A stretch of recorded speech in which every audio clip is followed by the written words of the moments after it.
Humanities കഫേയുടെ പുതിയൊരു ക്ലാസ്സിലേക്ക് ഏവർക്കും സ്വാഗതം.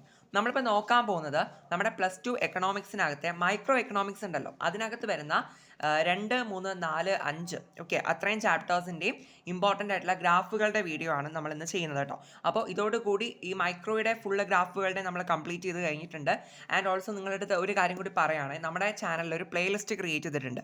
+2 എക്കണോമിക്സ് എന്താണ് ഗ്രാഫ്സ് ആൻഡ് പ്രോബ്ലംസ് എന്ന് പറഞ്ഞിട്ടൊരു പ്ലേലിസ്റ്റ് ഒന്ന് കയറി നോക്കുക. അതിനകത്ത് ഞാൻ ഇതിന് മുന്നേ അപ്ലോഡ് ചെയ്ത നമ്മുടെ മൈക്രോ എക്കണോമിക്സിനകത്തെ ഈ 5 ചാപ്റ്റേഴ്സിൽ നിന്നുള്ള ഇമ്പോർട്ടൻറ്റ് കണക്കുകൾ ഉണ്ടല്ലോ, കാൽക്കുലേഷൻസ്, ആ പ്രോബ്ലംസിൻ്റെ വീഡിയോസ് എല്ലാം അതിനകത്ത് ഞാൻ ആഡ് ആക്കി ഇട്ടിട്ടുണ്ട്. അതോടൊപ്പം തന്നെയാണ് ഈ ഗ്രാഫുകളുടെ വീഡിയോ ഞാൻ ആഡ് ആക്കുന്നുണ്ട് കേട്ടോ. അപ്പോൾ ഈ ഒരു വീഡിയോ കൂടി കഴിഞ്ഞ് കഴിഞ്ഞാൽ നാളെ മുതൽ നമ്മുടെ മാക്രോയിലെ ഇമ്പോർട്ടൻറ്റ് ഗ്രാഫ്സും പ്രോബ്ലംസും ഒക്കെ വീഡിയോസ് വരുന്നുണ്ട്. ഓക്കെ, അപ്പോൾ നമുക്കിപ്പോൾ നേരെ അപ്പോൾ നിങ്ങൾ എന്ത് ചെയ്യുക, പ്ലേലിസ്റ്റ് ഒന്ന് ചെക്ക് ചെയ്യുക കേട്ടോ.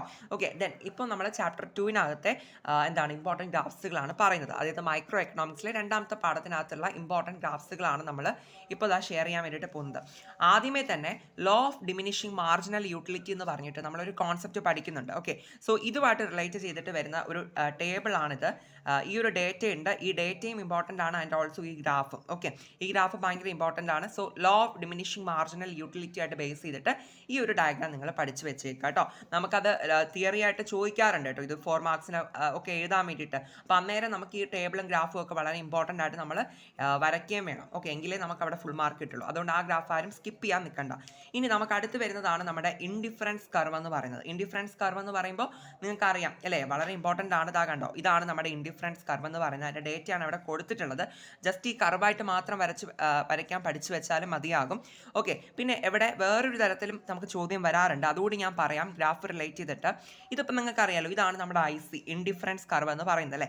അപ്പോൾ ഈ ഒരു ഇൻഡിഫറൻസ് കർവിലെ ഏതൊരു പോയിന്റ് എടുത്താലും ആ പോയിന്റിന് നമ്മൾ എന്താ പറയുക, എഫിഷ്യൻറ്റ് ബണ്ടിൽ എന്നാണ് നമ്മൾ പറയുന്നത്. എന്താണ് എഫിഷ്യൻറ്റ് ബണ്ടിൽ എന്നാണ് പറയുന്നത്. ഇനി ഈ ഇൻഡിഫറൻസ് കർവിന് പുറത്തുള്ള ഒരു പോയിന്റ് ഏത് പോയിന്റ്സ് എടുത്താലും നമ്മൾ എന്ത് പറയും, സുപ്പീരിയർ ബണ്ടിൽ എന്നോ അല്ലെങ്കിൽ പ്രിഫേർഡ് ബണ്ടിൽ എന്നോ നമുക്ക് പറയാം. ഓക്കെ, സുപ്പീരിയർ അല്ലെങ്കിൽ പ്രിഫേർഡ് ബണ്ടിൽ എന്ന് നമുക്ക് പറയാനായിട്ട് പറ്റും. ഓക്കെ, ഇനി ഈ ഇൻഡിഫറൻസ് കർവിന് താഴെയുള്ള അല്ലെങ്കിൽ ഈ അകത്തുള്ള ഏതൊരു പോർഷനും ഏതൊരു പോയിന്റ് നമ്മൾ എടുത്താലും അതിനെ നമ്മൾ എന്ത് പറയും, ഇൻഫീരിയർ ബണ്ടിൽ. ഓക്കെ, ഞാൻ എഴുതിയത് ക്ലിയർ അല്ല എന്നുണ്ടെങ്കിൽ എന്ത് ചെയ്യുക, ഞാൻ പറയുന്നത് കൃത്യമായിട്ട് ശ്രദ്ധിച്ച് കേൾക്കുക.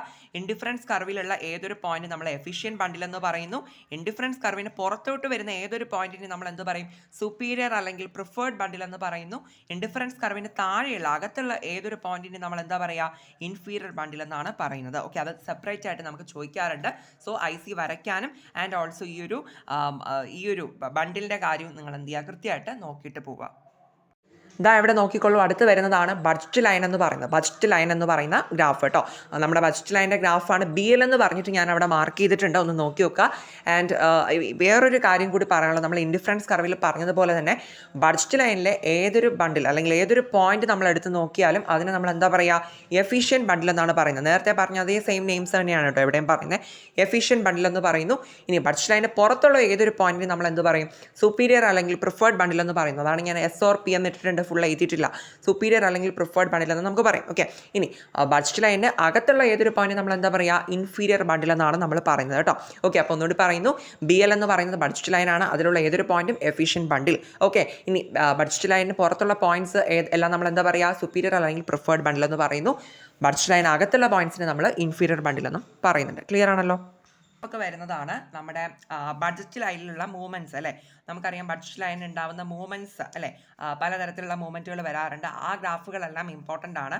നമുക്ക് ചിലപ്പോൾ 1 വേർഡ് സെക്ഷനിൽ അത് വരാൻ ചാൻസ് ഉണ്ട്, അല്ലാതെ നമുക്കത് ഇമ്പോർട്ടൻ്റ് ആണ് കേട്ടോ. ചിലപ്പോൾ ഈ ഷിഫ്റ്റുകൾ ഏതൊക്കെയാണെന്ന് വരച്ച് കാണിക്കാൻ വേണ്ടിയിട്ട് ഷോർട്ടസ്റ്റ് ആയിട്ടും ചോദിക്കാം.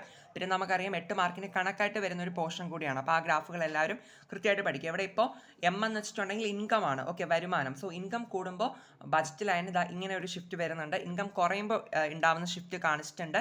പിന്നെ P1 എന്ന് പറയുന്നത് ഒന്നാമത്തെ സാധനത്തിൻ്റെ വിലയാണ്, അതായത് ഗുഡ് 1ൻ്റെ പ്രൈസ് ആണ്. ഓക്കെ, സോ ആ ഒരു P1 കൂടുമ്പോഴും കുറയുമ്പോഴും എന്താണ് ബഡ്ജറ്റ് ലൈൻ സംഭവിക്കുന്നത് എന്നുള്ളത് നോക്കുക. ആൻഡ് ഓൾസോ P2 എന്ന് പറയുന്നത് രണ്ടാമത്തെ സാധനത്തിൻ്റെ വിലയാണ്, പ്രൈസ് ഓഫ് ഗുഡ് 2. ഓക്കെ, അപ്പോൾ ഗുഡ് 2ൻ്റെ വില കൂടുകയും കുറയുകയും ചെയ്യുമ്പോൾ എന്താണ് സംഭവിക്കുക ബഡ്ജറ്റ് ലൈൻ എന്നുള്ളത് കൃത്യമായിട്ട് എന്ത് ചെയ്യുക, നിങ്ങൾ നോക്കിയിട്ട് പോവുക. ഈ ഗ്രാഫുകളെല്ലാം കൃത്യമായിട്ട് വരച്ച് പഠിച്ചിട്ട് പോവുക. ഇനി ഏറ്റവും ഇമ്പോർട്ടൻ്റ് ആയിട്ട് എടുത്ത് പറയാനുള്ള ഒരു ഗ്രാഫാണ് നമ്മുടെ ഇക്വിലിബ്രിയം. ഞാൻ ഫുൾ അവിടെ എഴുതിയിട്ടില്ല, നമ്മുടെ എന്താണ് കൺസ്യൂമേഴ്സ് ഇക്വിലിബ്രിയം എന്ന് പറഞ്ഞിട്ടൊരു 8 മാർക്കിൻ്റെ ഒരു എസ്സേ ടോപ്പിക് കിടപ്പുണ്ട് ഈ ചാപ്റ്ററിനകത്ത്. അപ്പോൾ അവിടെ നമ്മൾ വരയ്ക്കേണ്ട ഒരു ഗ്രാഫാണ് ഈ കാണുന്നത്. അപ്പോൾ ഈ ഒരു ഇക്വിലിബ്രിയത്തിൻ്റെ ഈ ഒരു ഗ്രാഫ് എല്ലാവരും പഠിക്കുക. ഇത് വളരെ ഇമ്പോർട്ടൻ്റ് ആണ്. ഇവിടെ നമ്മുടെ ബഡ്ജറ്റ് ലൈനും നമ്മുടെ ഇൻഡിഫറൻസ് കർവും കൂട്ടിമുട്ടുന്ന പോയിന്റ് ആണ് ഇവിടെ നമ്മൾ ഇക്വിലിബ്രിയം എന്ന് പറഞ്ഞ് ഡിനോട്ട് ചെയ്തിട്ടുള്ളത് കേട്ടോ. ഓക്കെ, അപ്പോൾ ഈ ഒരു ഗ്രാഫ് എല്ലാവരും കൃത്യമായിട്ട് പഠിച്ചിട്ട് പോവുക.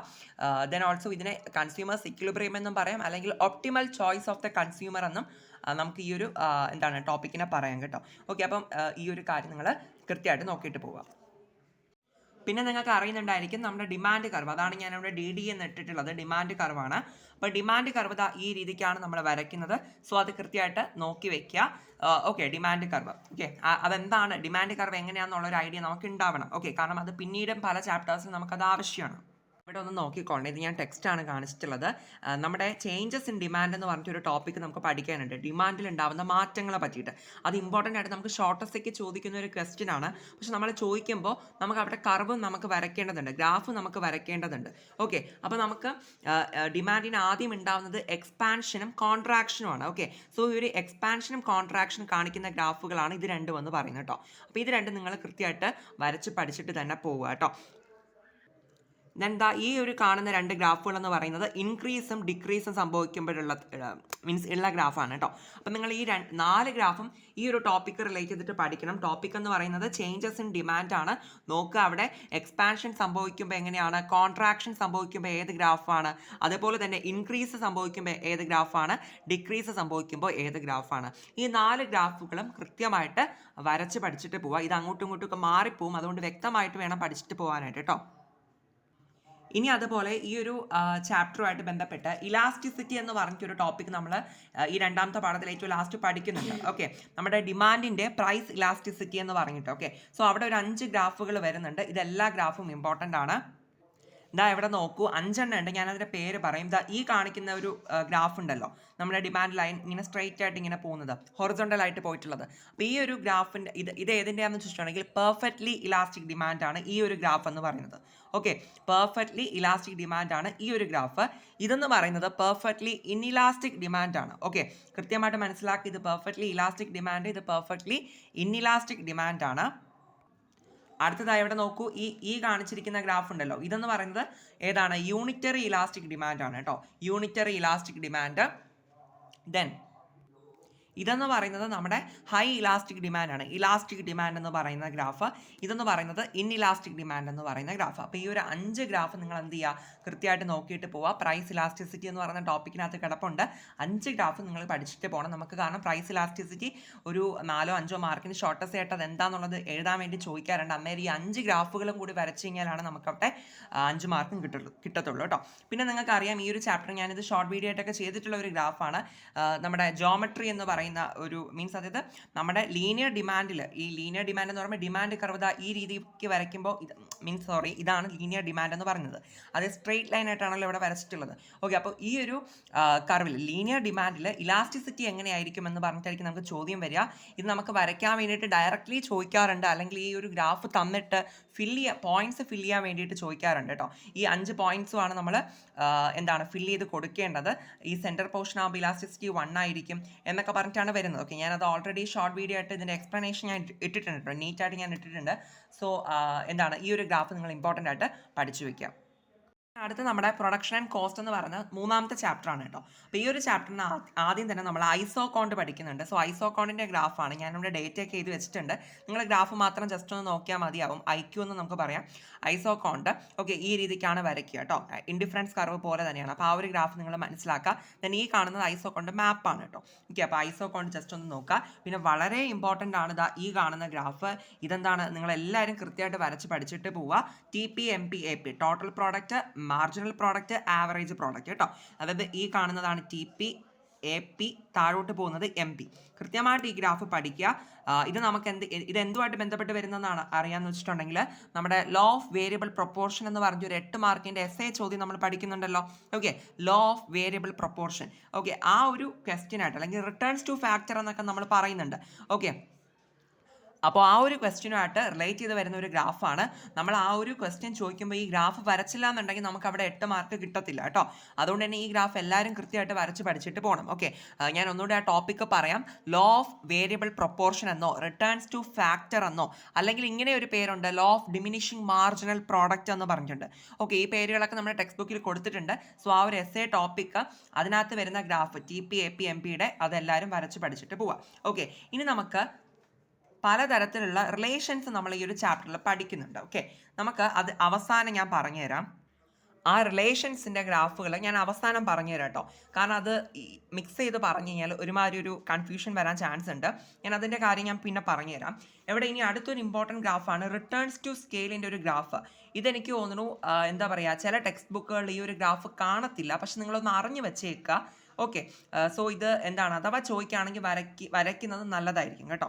ഓക്കെ, ഞാൻ ചില ടെക്സ്റ്റ് ബുക്കുകളിൽ കണ്ടിട്ടില്ല, അതുകൊണ്ടാണ് പറയുന്നത്. എന്നാൽ ചിലതിലുണ്ട്. Okay, so returns to scale എന്ന് പറഞ്ഞൊരു ടോപ്പിക്ക് പഠിക്കുന്നുണ്ട്. ഓക്കെ, അതൊരു ഇമ്പോർട്ടൻറ്റ് ഷോർട്ടസ്റ്റ് ടോപ്പിക്കാണ്. അപ്പോൾ അവിടെ വരുന്നതാണ് ഈ IRS CRS DRS, അതായത് increasing returns to scale, diminishing returns to scale, constant returns to scale എന്നാണ് ഇതിൻ്റെ ഫുൾ ഫോം വരുന്നത്.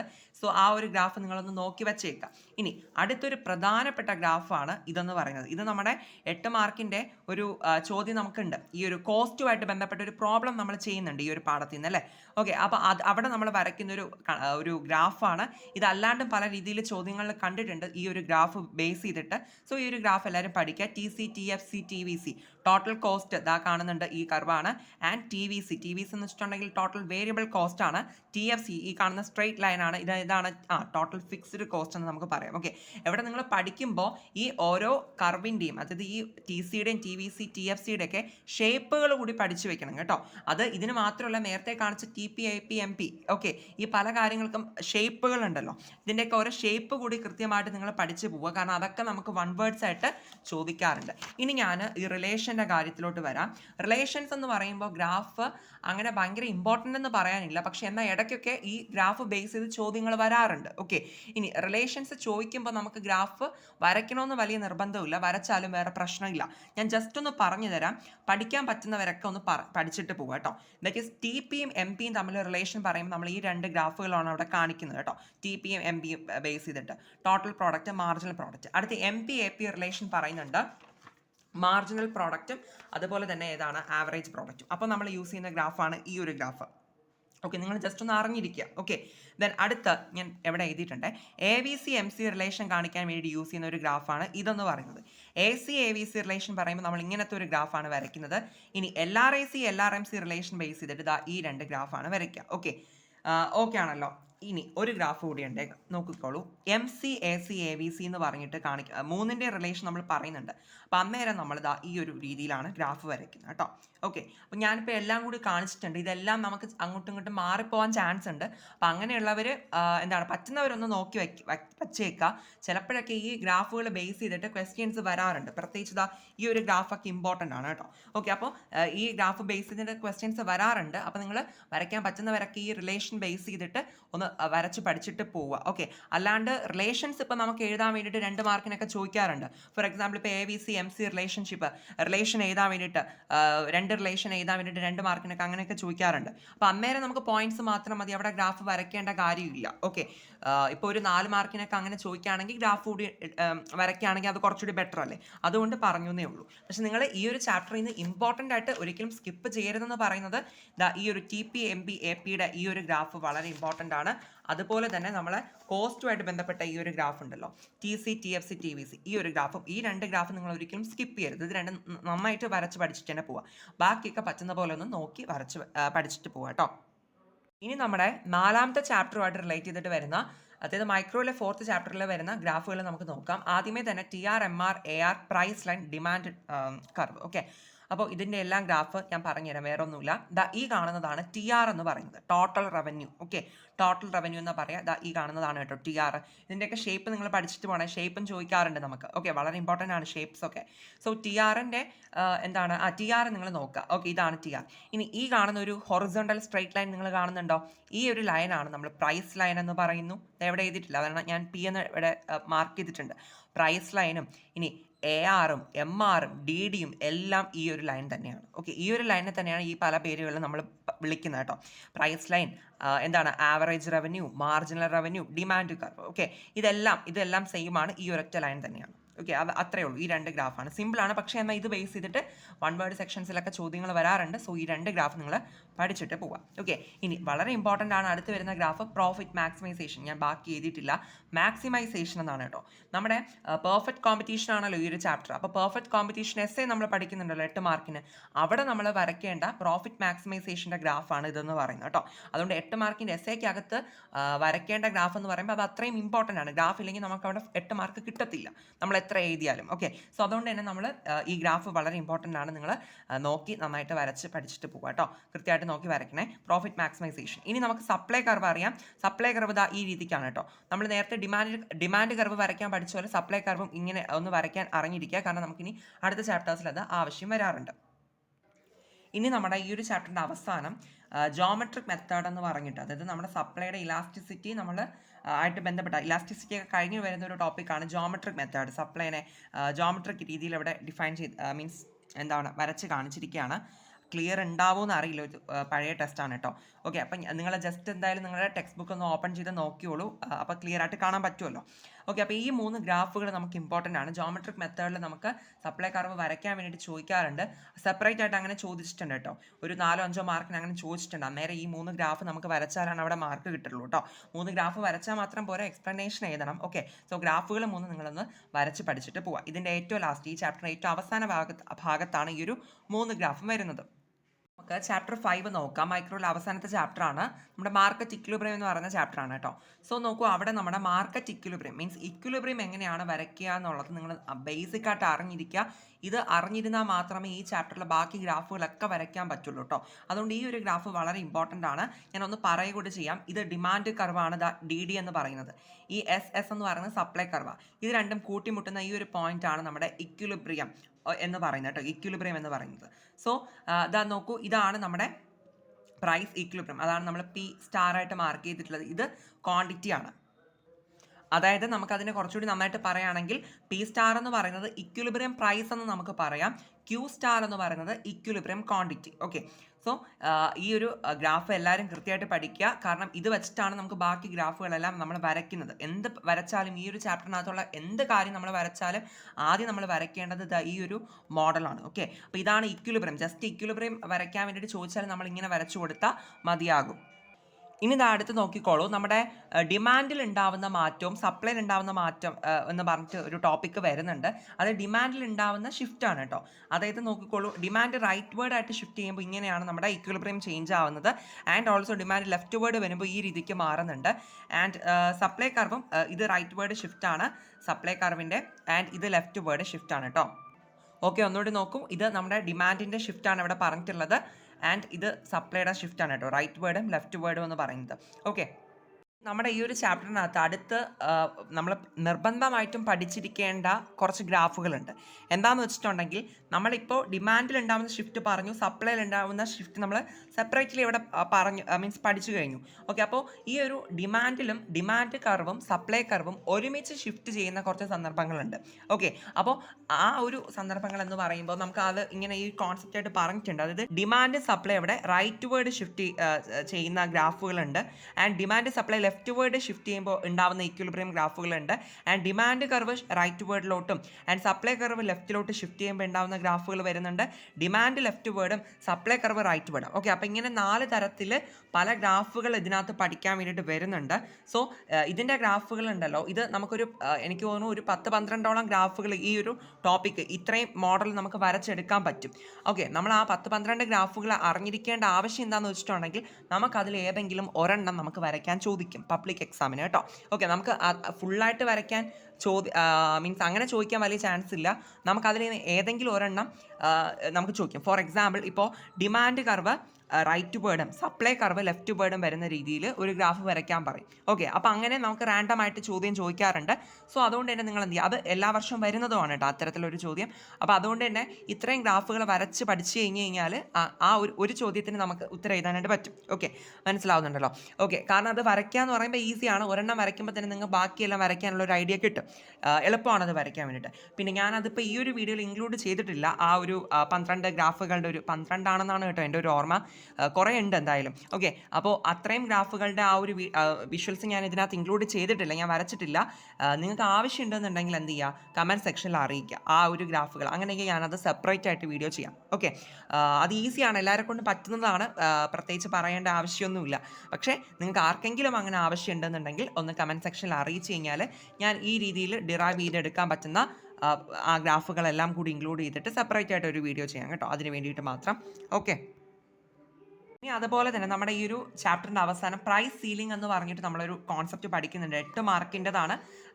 അപ്പോൾ നമുക്കവിടെ തിയറി 8 മാർക്കിന് ചോദിക്കുമ്പോൾ അവിടെ ഗ്രാഫ് ഇമ്പോർട്ടൻ്റ് ആണ്. പ്രൈസ് സീലിങ്ങിൻ്റെ ഗ്രാഫാണ് ഈ കാണിച്ചിരിക്കുന്നത്. അപ്പോൾ ഈ ഒരു പ്രൈസ് സീലിങ്ങിൻ്റെ ഗ്രാഫ് എല്ലാവരും കൃത്യമായിട്ട് പഠിക്കുക. 8 മാർക്കിന് അതുപോലെ തന്നെ ചോദിക്കുന്നതാണ് ഫ്ലോർ പ്രൈസ്, അല്ലെങ്കിൽ പ്രൈസ് ഫ്ലോർ എന്നും പറയാം കേട്ടോ, ഫ്ലോർ പ്രൈസ്. അപ്പോൾ ഫ്ലോർ പ്രൈസിൻ്റെ ഗ്രാഫ് എന്താ ഇവിടെ കാണിച്ചിട്ടുണ്ട്. ഈ ഒരു ഗ്രാഫ് നിങ്ങൾ എല്ലാവരും നോക്കി പഠിക്കുക, കൃത്യമായിട്ട് പഠിക്കാട്ടോ. ഈ 2 ഗ്രാഫും, ഓക്കെ, ഈ 2 ഗ്രാഫ് ഇപ്പോൾ കാണിച്ച 2 ഗ്രാഫ് ഇമ്പോർട്ടൻ്റ് ആണ്. ഇത് രണ്ടും ചേർത്തിട്ട് നമുക്ക് എസ്ഐക്ക് ചോദിക്കാറുണ്ട്, ഫ്ലോർ പ്രൈസും മറ്റെന്താണ് പ്രൈസ് സീലിങ്ങും. ഓക്കെ, അപ്പോൾ ഇത് രണ്ടും കൂടി ചേർത്തിട്ട് എസ്ഐ ചോദിച്ചു കഴിഞ്ഞാൽ 2 ഗ്രാഫ് നമ്മൾ വരച്ച് കൊടുക്കേണ്ട ഒരു ആവശ്യമുണ്ട്. അല്ല സെപ്പറേറ്റ് ആയിട്ടാണ് 8 മാർക്കിന് ചോദിക്കുന്നുണ്ടെങ്കിൽ അതാത് ഗ്രാഫുകൾ നമ്മൾ വരയ്ക്കാം. ഓക്കെ, അപ്പോൾ എന്തായാലും ഗ്രാഫുകളൂടി വരച്ച് കഴിഞ്ഞാൽ മാത്രമേ നമുക്ക് ഫുൾ മാർക്ക് അവിടെ കിട്ടുള്ളൂ. അപ്പോൾ ഈ 2 ഗ്രാഫും ഇമ്പോർട്ടൻ്റ് ആയിട്ട് എല്ലാവരും പഠിച്ചിട്ട് പോകും കേട്ടോ. അപ്പോൾ ഇതോടുകൂടി നമ്മുടെ +2 മൈക്രോ എക്കണോമിക്സിനകത്തെ എല്ലാ ചാപ്റ്റേഴ്സിൻ്റെയും ഇമ്പോർട്ടൻറ്റ് ഗ്രാഫ്സും ആൻഡ് ഓൾസോ എന്താണ് പ്രോബ്ലംസിൻ്റെ വീഡിയോസ് നമ്മുടെ ചാനലിൽ അപ്ലോഡ് ആക്കി കഴിഞ്ഞിട്ടുണ്ട്. ഇതെവിടെയാണ് കിട്ടുക, നമ്മുടെ പ്ലേലിസ്റ്റ് ആയിട്ടുള്ള +2 എക്കണോമിക്സ് ഗ്രാഫ്സ് ആൻഡ് പ്രോബ്ലംസ് ആ ഒരു പ്ലേലിസ്റ്റിനകത്തെല്ലാം ഉണ്ട് കേട്ടോ, ഒന്ന് നോക്കി നോക്കുക. ആൻഡ് ഓൾസോ ഇനി നമ്മുടെ മാക്രോ എക്കണോമിക്സിനകത്ത് ചാപ്റ്റേഴ്സിലാണ് നമ്മൾ ഇനി അടുത്ത വീഡിയോസ് വരുന്നത്. അപ്പോൾ നിങ്ങൾക്ക് ഏറ്റവും ആവശ്യമുള്ള ചാപ്റ്റേഴ്സ്, ഇപ്പോൾ അതിൽ ഏതെങ്കിലും അർജൻറ്റായിട്ട് ആവശ്യമുണ്ടെന്നുണ്ടെങ്കിൽ അത് നിങ്ങൾ കമൻറ്റ് ചെയ്ത് കഴിഞ്ഞാൽ നമുക്കത് ആദ്യം ചെയ്യാം കേട്ടോ. അല്ലെങ്കിൽ ഞാൻ ഇതുപോലെ ഒരു ഓർഡറിൽ അങ്ങ് ചെയ്ത് വരാം. ഓക്കെ, അത് നമ്മൾ ഈ ഒരു പ്ലേലിസ്റ്റിനകത്ത് തന്നെയായിരിക്കും ഇൻക്ലൂഡ് ആക്കുക. അപ്പോൾ നിങ്ങൾ എന്തായാലും സബ്സ്ക്രൈബ് ചെയ്ത് സപ്പോർട്ട് ചെയ്ത് കൂടെ. ഓക്കെ.